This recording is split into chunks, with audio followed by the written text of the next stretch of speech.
Bienvenidos a Asesor PLD, tu barra de especialistas en prevención del lavado de dinero por actividades vulnerables. De lunes a viernes a las 17 p.m. hora centro. Conduce. Hola, ¿cómo están? Mi nombre es Héctor Contreras. El día de hoy vamos a iniciar con el tema de compliance y ética corporativa y vamos a ver cómo se evalúa cómo vamos a integrar dentro de los programas de cumplimiento el tema de ética corporativa y por qué es tan importante. Lo comentábamos ya en la ocasión anterior. En el caso de los temas de compliance, lo que mencionábamos es que el compliance es un sistema normativo en donde las empresas van a tener a su cargo prácticamente la obligación de cumplir con ciertas normas y con ciertos sistemas. Y lo que mencionábamos es que el compliance, pues, no viene prácticamente de la buena fe de las compañías, ni de las organizaciones, ni de los estados. Vimos que el compliance venía o tenía su origen en un tema muy complejo, que es un escándalo en el gobierno de los Estados Unidos, que es el Watergate, y de ahí, derivado de este conflicto en el que renuncia el presidente Nixon por diversas prácticas corruptas dentro de su partido y para reelegirse, y en el que se involucran a más de 30 y tantos funcionarios públicos de alto nivel, del más alto nivel dentro de su gobierno, y se les mete a la cárcel, ¿no? Inclusive a él. Se le inicia un impeachment para poder procesarlo, y al final sale absuelto por el presidente entrante.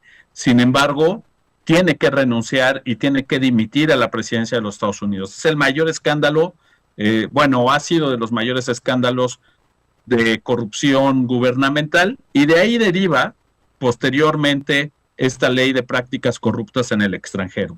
Y nace de la obligación de llevar registros contables por parte de las empresas que cotizan en las bolsas de valores y que tienen operaciones en el extranjero. Ya lo habíamos comentado, hay muchos casos precedentes a esto que fueron dando lugar a esta creación de la FCPA.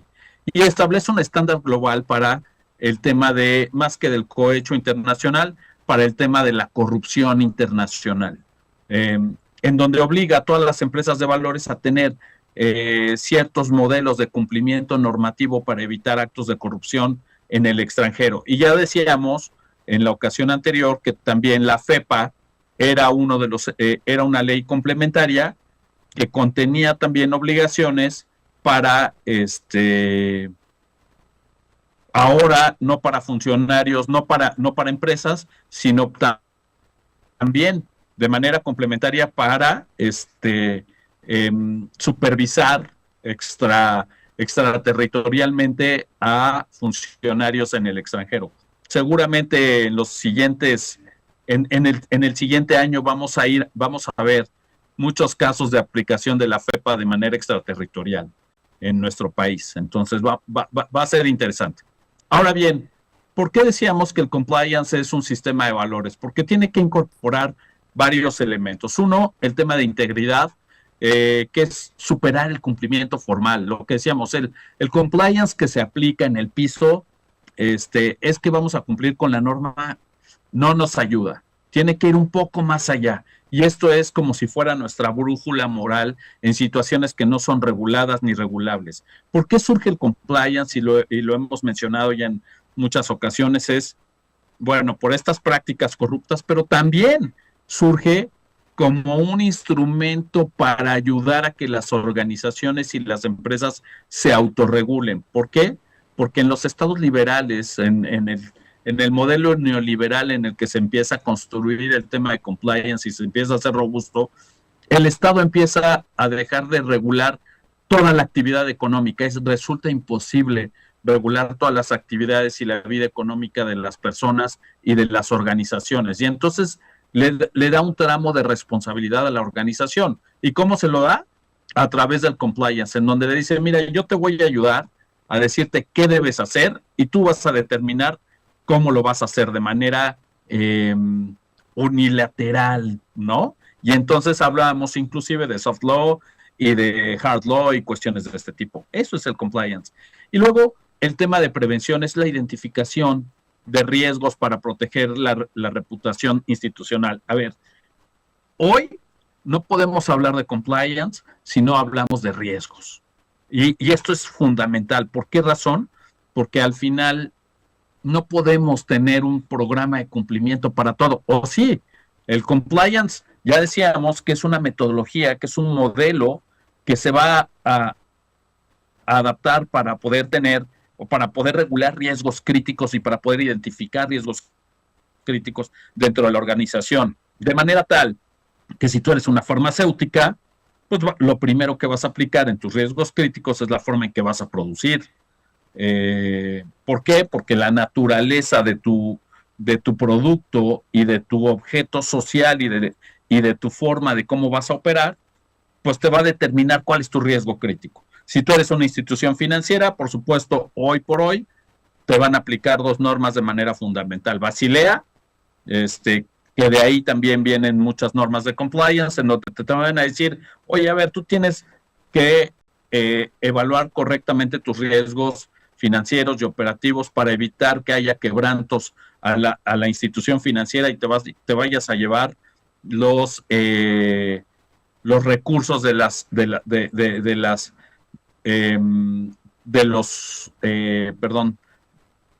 los inversionistas o de los cuentavientes, ¿no? Entonces, por ejemplo, esa es una forma de compliance. Si tú eres institución financiera también o eres una actividad vulnerable, pues el tema antilavado se convierte en un riesgo que se dedica a la de bienes inmuebles, pues tus riesgos críticos están en el tema antilavado, pero por ejemplo también en la parte de pago de impuestos, traslado de dominio, cuestiones de este tipo que son parte de tus riesgos asociados. Entonces, de manera preventiva tienes que identificar tus riesgos. Y luego la cultura. Y aquí es donde entra nuestro tema de ética. Si tú no tienes una verdadera cultura de cumplimiento como parte de tu motor organizacional, tu programa de compliance pues va a ser débil, ¿no? Entonces, cuando hablamos de compliance como sistema de valores, tenemos que ver que es un programa en donde te va a ayudar a cumplir con las normas, pero también con la cultura de la organización, de manera tal que haya una coincidencia entre estos dos mundos, entre lo que debes hacer por norma y lo que quieres ser como organización, ¿no? Y aquí no me quiero parar mucho en el tema técnico de la ética, pero yo pensaría que la ética, más que yo lo piense, la ética que son universales, de acuerdo con Kant, o que tienden al mayor número de bienestar de las personas, de acuerdo con el consecuencialismo, perdón, o en el caso de la práctica aristotélica, se refiere al desarrollo del carácter y la prudencia en el liderazgo. Al final, ¿qué es la ética? Son normas que son externas, pero que además estas normas también tienen un sentido interno, en este caso dentro de la organización, pero que no necesariamente son sancionables, porque si fueran normas sancionables, sería derecho, serían normas jurídicas. Entonces, la ética se queda en esta parte, en esta parte filosófica, en donde tú tratas de propender al bien de acuerdo con ciertas vertientes, con ciertos valores.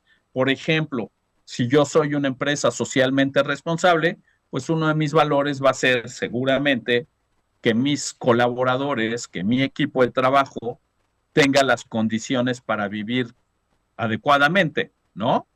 Y voy a cumplir con las normas laborales, por ejemplo, que me son aplicables, de manera que estoy aplicando no solo la regulación, sino este concepto de lo que decíamos del sistema de valores, este concepto filosófico. Oye, yo soy una empresa que ha adoptado los principios ESG con una fuerte vertiente en materia de género. Bueno, pues tendré que contar dentro de mi sistema de valores, dentro de mi sistema ético, una serie de lineamientos que nos permitan acudir a decir, oye, nosotros respetamos temas de diversidad y género, ¿no? En trabajo igual, por ejemplo, un director y una directora u otra persona con otra orientación sexual va a tener las mismas condiciones de crecimiento, las mismas condiciones de acceso a una mejor posición y las mismas condiciones económicas laborales, ¿no? Y posiblemente van a tener hasta los mismos derechos,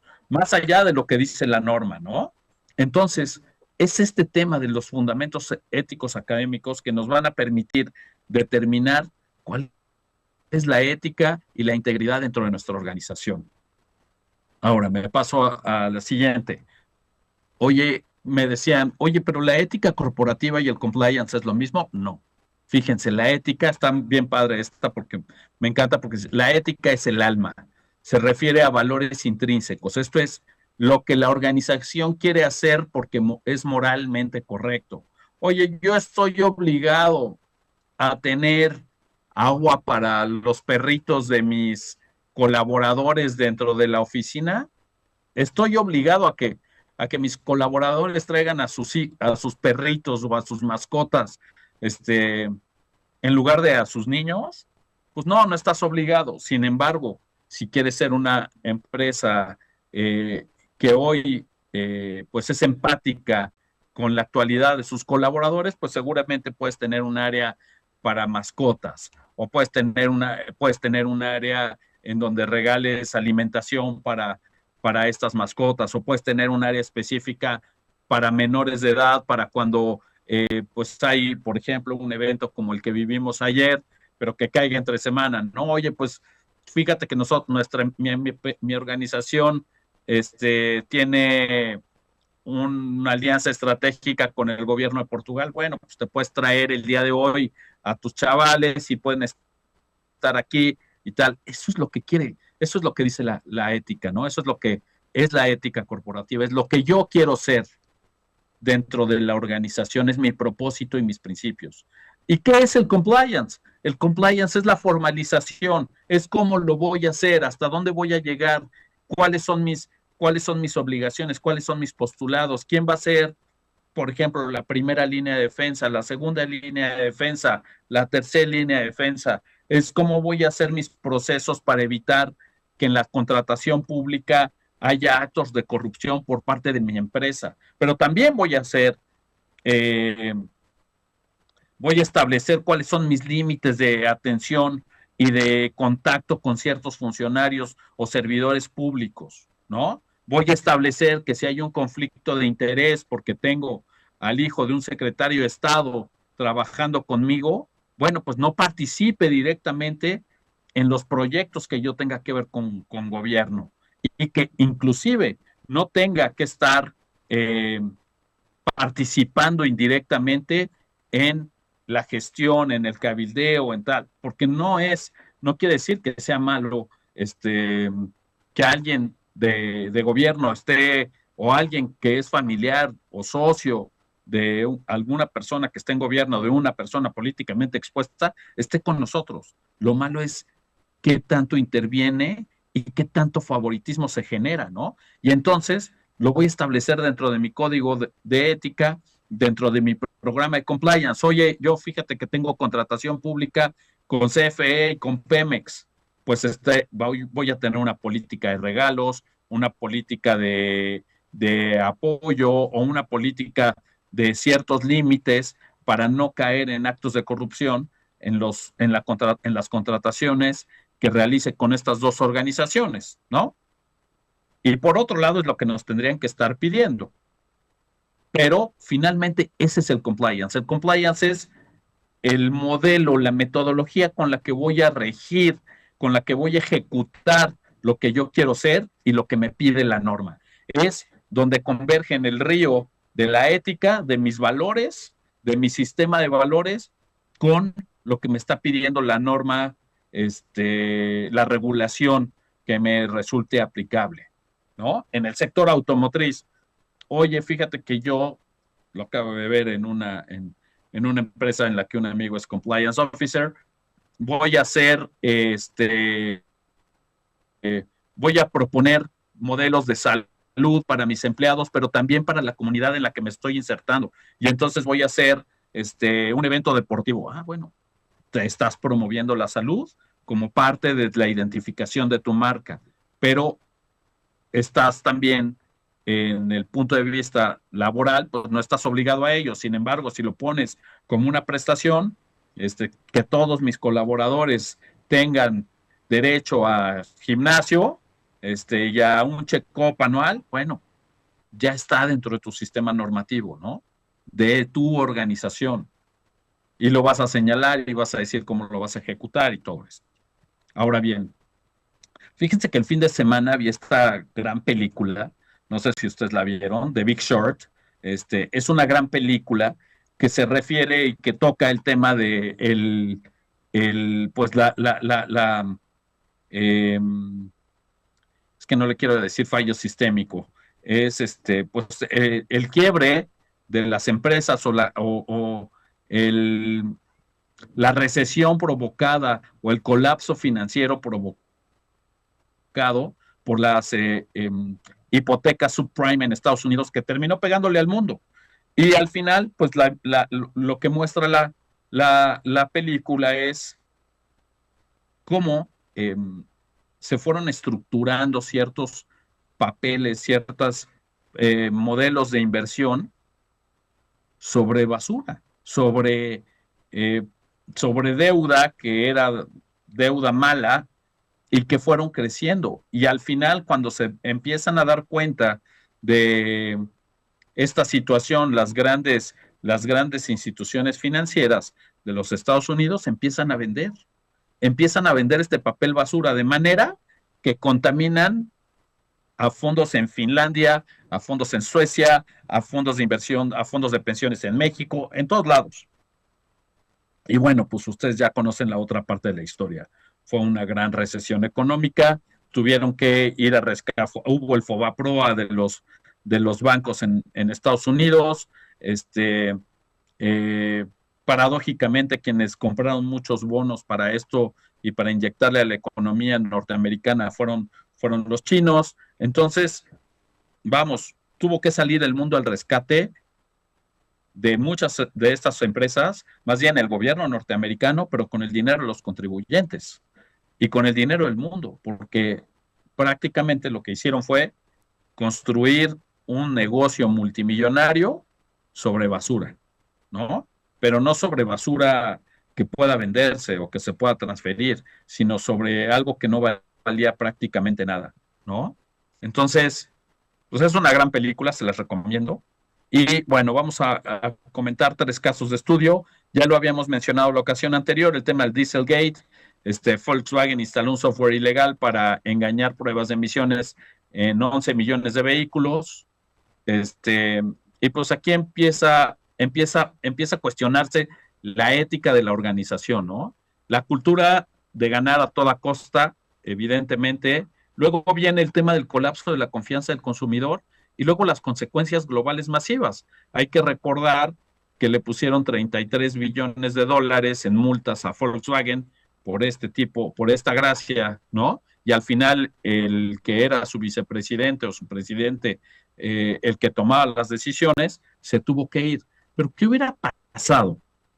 Yo me pregunto, ¿qué hubiera pasado si alguien estuviera supervisando a la alta dirección más allá del profit, ¿no? Más allá de, oye, tienes que llegar a los números.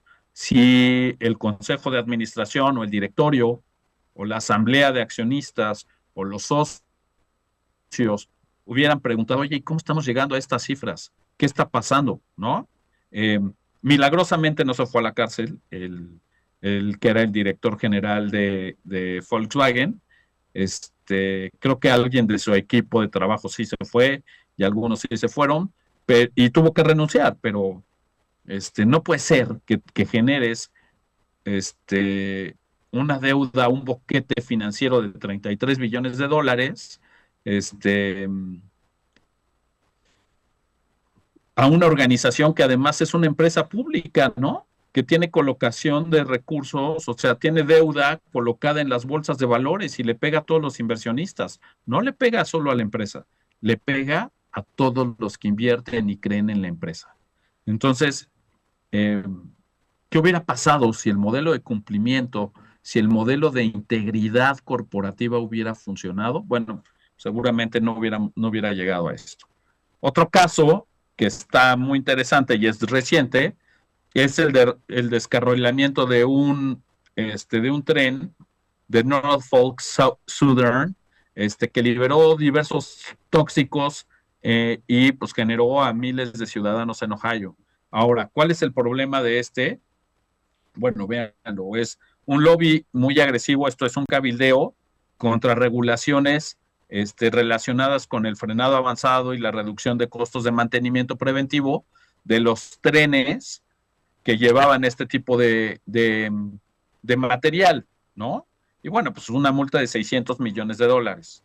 Ahora bien, lo importante aquí es, oye, ¿quién permitió que se hubiese llevado un lobby de esta manera, ya sea la empresa de trenes, más bien la empresa de trenes, para disminuir las características técnicas y evitar costos asociados a la venta? Eh, si quieren, nos vamos a un corte, denme un par de minutos y regresamos. Muchas gracias.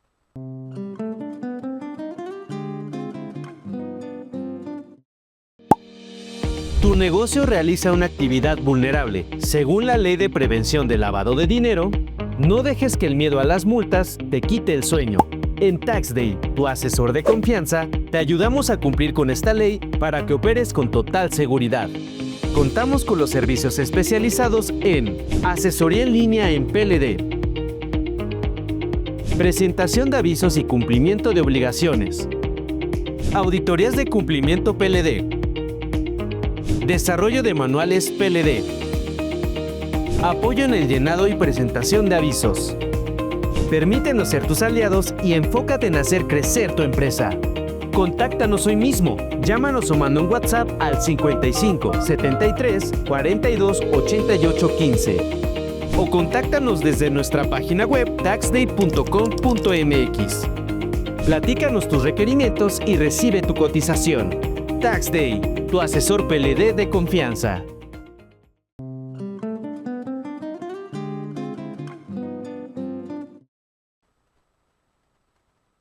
Listo, regresamos.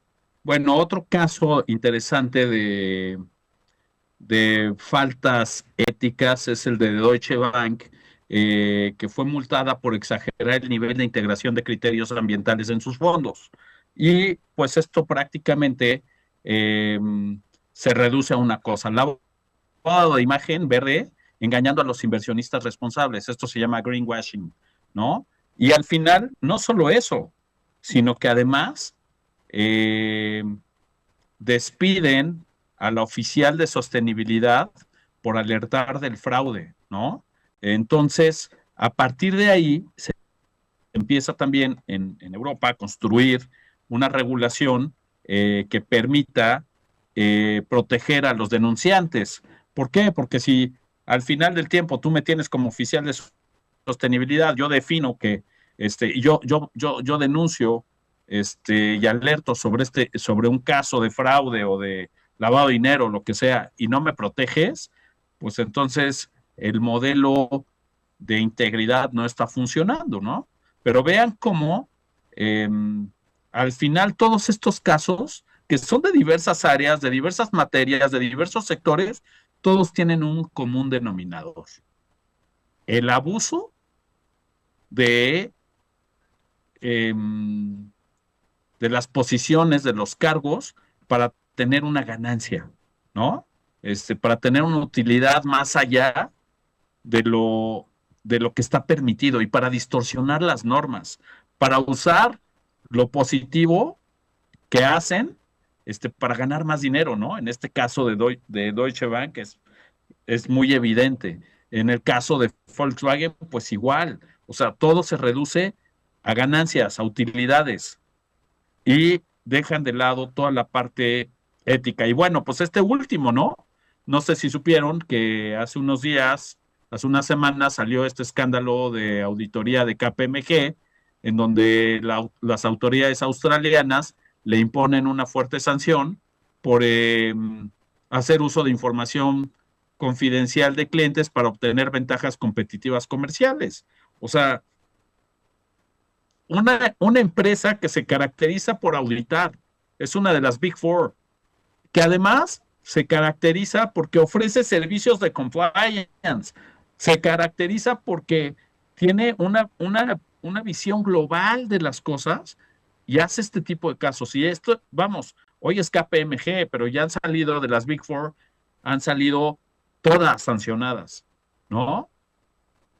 Y el problema es que no hay un límite a la ética y a la integridad corporativa para la toma de decisiones.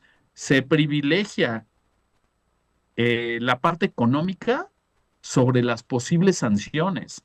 Y en muchos casos, y me ha tocado verlo, es, oye, ¿cuánto va a ser la sanción?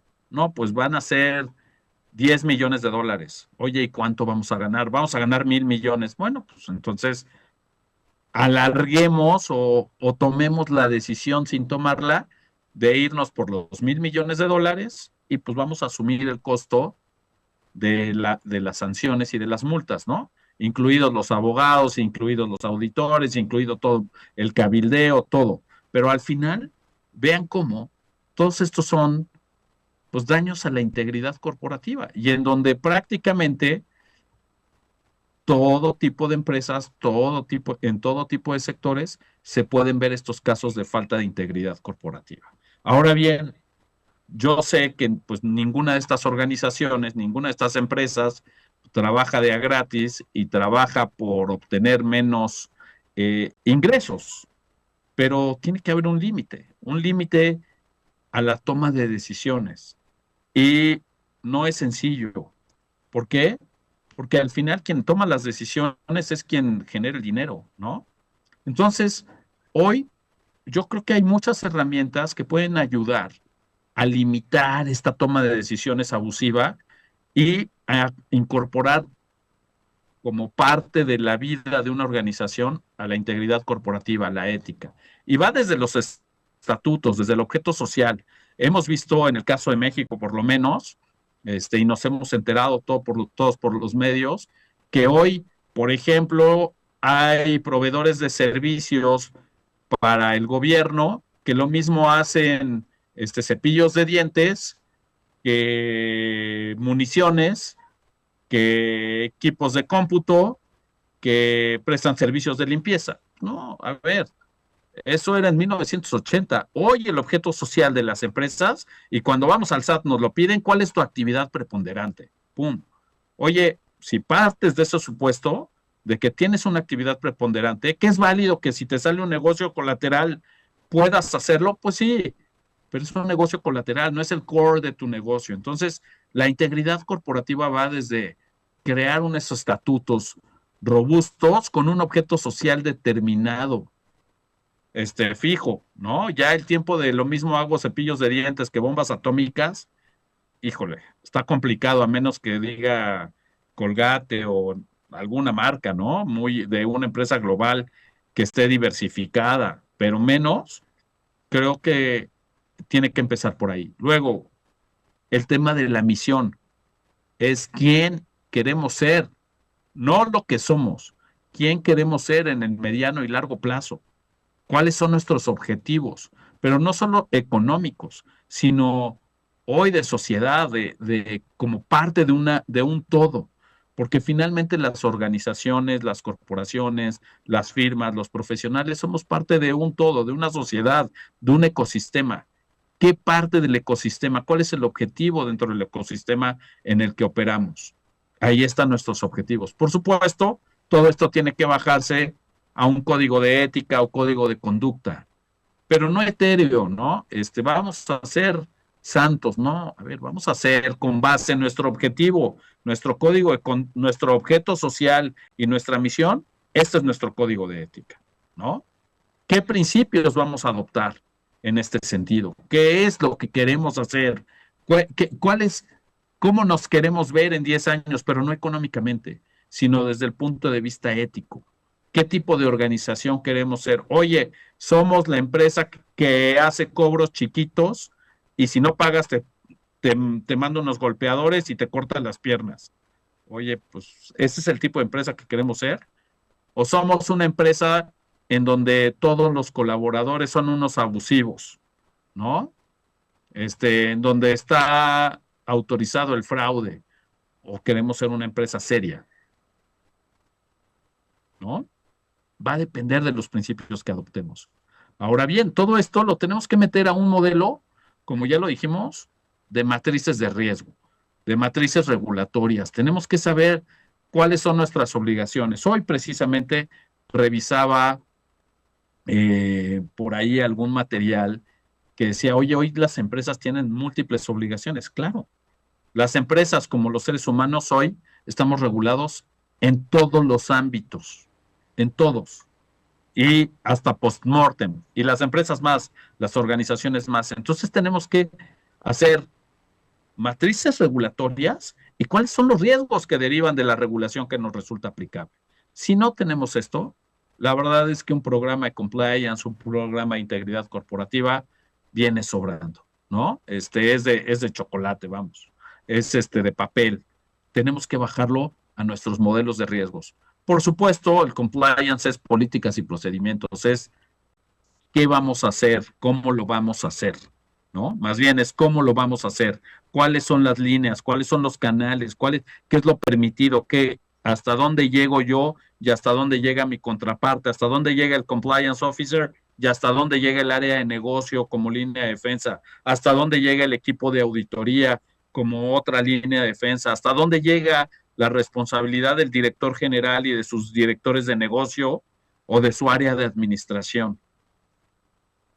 Si no lo tenemos así planteado, nuestro programa de cumplimiento y de integridad va a ser débil. Por supuesto, un tema de catálogo de puestos, funciones y responsabilidades. Me preguntaban, oye, Héctor, ¿es muy caro para las empresas familiares tenerlo? No, yo creo que para empezar, las familiares, una pyme, una MIPYME, debería tener un catálogo de puestos, funciones y responsabilidades, porque puede ser que el papá o el hermano tenga las mismas funciones y entonces empiezan a pelear y empiezan uno o a lanzarse responsabilidades o a quitarse responsabilidades. Y yo lo que siempre digo es, si tú sabes cuál es el ámbito de tus funciones relacionadas con tu cargo y con tus responsabilidades, es como vas a actuar y cómo se te va a exigir que actúen, ¿no? Muchas empresas no lo tienen, no desarrollan catálogos de puestos, que tampoco es ciencia. Hoy la IA hace muchísimas cosas, y estas funciones tienen que ir asociadas al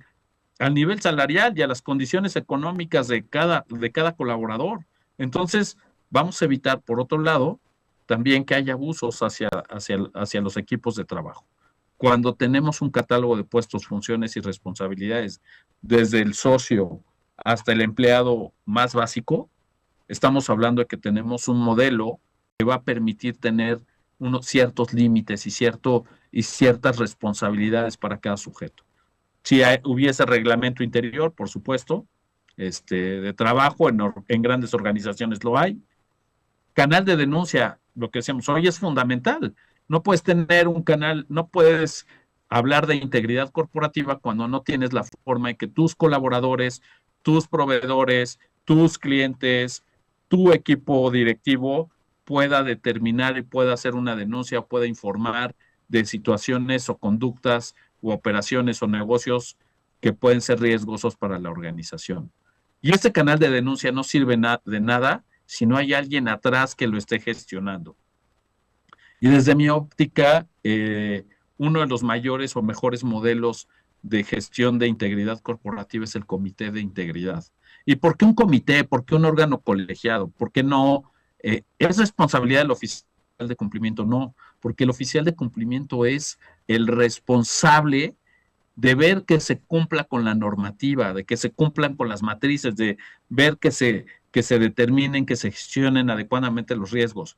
Pero el comité de integridad es un comité que debe estar formado o creado por diversos colaboradores, por personas de distintas visiones, que, como su nombre lo indica, determinen, evalúen casos en los que se ponga a prueba la integridad de la empresa. Si se queda bajo la responsabilidad del oficial de cumplimiento, va a ser una persona quien va a decidir, que además tiene otra función.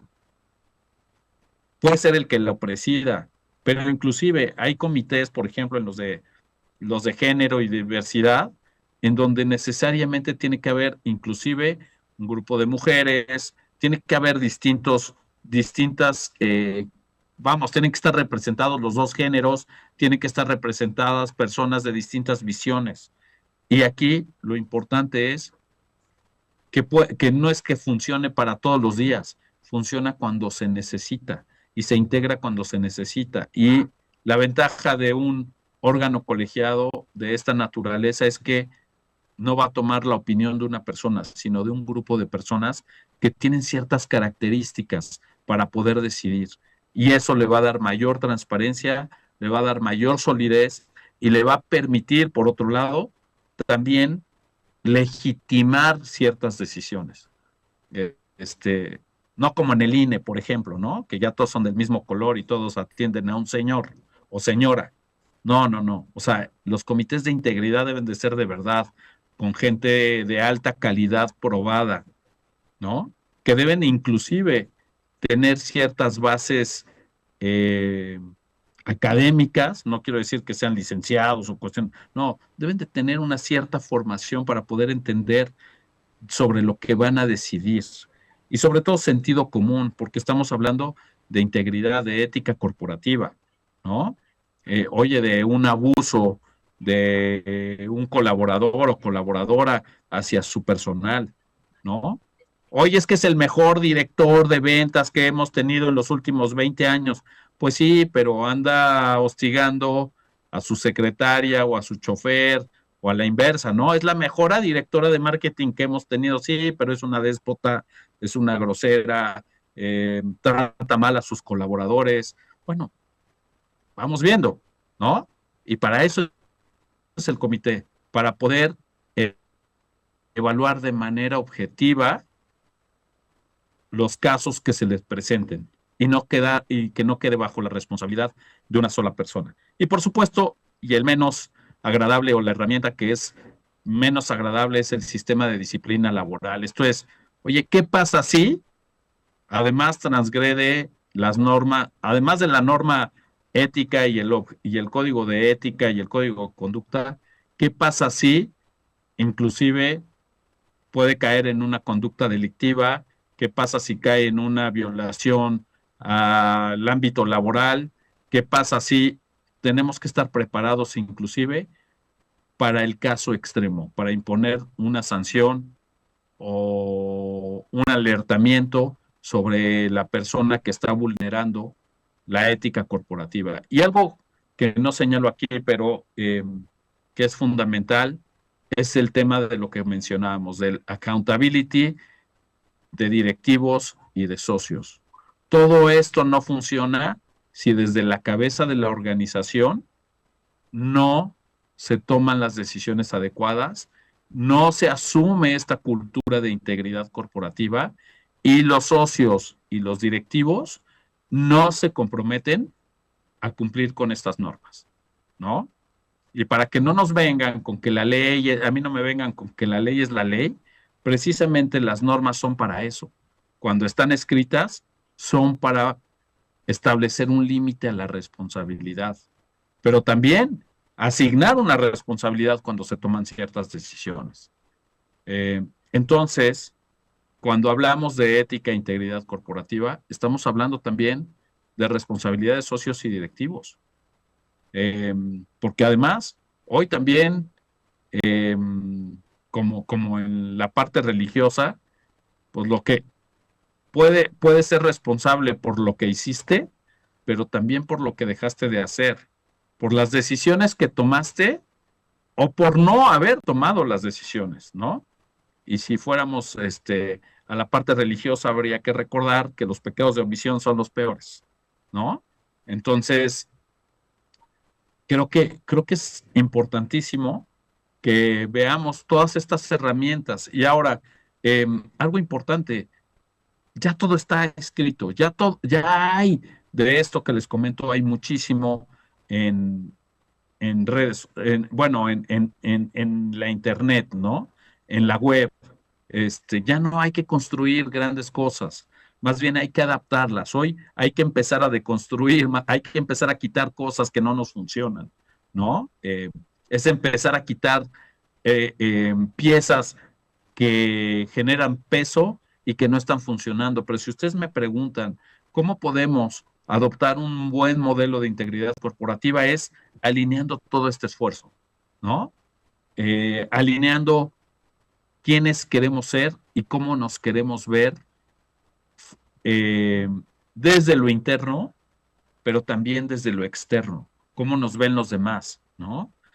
Y algo importantísimo es, creo que hoy, en el mundo tan convulso, de tanta incertidumbre en el que vivimos, en donde la trampa es lo común, en donde un jugador de fútbol exagera eh, para que sancionen al equipo contrario, creo que entra la ética, ¿no? Eh, Hablando de estos días de fútbol, bueno, pues hemos visto muchos jugadores que exageran o que son excesivamente agresivos, y tratan de lesionar a otros jugadores. A ver, si hubiese un tema de integridad corporativa dentro de las selecciones, o sea, muchos de estos cuates no estarían jugando fútbol, ¿no? Estarían en la banca hasta que aprendieran a jugar limpio. Y creo que es lo más importante, es cuando hablamos de integridad corporativa es que queremos jugar limpio. Que puede haber jugadas de riesgo, sí, claro. Siempre habrá jugadas de riesgo, tanto en el fútbol como en la vida corporativa. Pero una cosa es una jugada de riesgo y otra cosa es una marranada como la que vimos del Dieselgate, ¿no? O como la que vimos por la que expulsaron al jugador de inglés. Oye, es una marranada, ¿no? O escupir al contrario. Oye, eso es para expulsarte del fútbol, para expulsarte de la liga. Hay cosas que no deben de suceder. Entonces, desde mi óptica, el tema de integridad corporativa tampoco es que seamos impolutos, es que nos rijamos con ciertos principios que determinen y hagan congruente lo que nosotros decimos con lo que vendemos, con lo que hacemos. Vamos a fallar seguramente, pero para eso están estas herramientas. Para eso hay un comité de integridad, para eso hay un canal de denuncia, para eso hay un sistema de disciplina, para eso hay políticas y procedimientos. ¿Sale? Entonces, cuando nosotros hablamos de integridad corporativa, debemos de tener presente que estamos tratando de alinear nuestro objetivo económico o con nuestro objeto social, con nuestra misión y con los principios que queremos adoptar dentro de nuestra organización. Eh, si hay alguna pregunta, algún comentario que quisieran hacer, por lo menos por el chat, con mucho gusto lo podemos responder. Si no, con esto concluiría mi participación. Les agradezco muchísimo su tiempo, que tengan excelente tarde y muchísimas gracias nuevamente al equipo de Asesor PLD por permitir compartir con todos ustedes este tipo de pláticas y conversaciones. Que tengan muy buen día y excelente inicio de semana.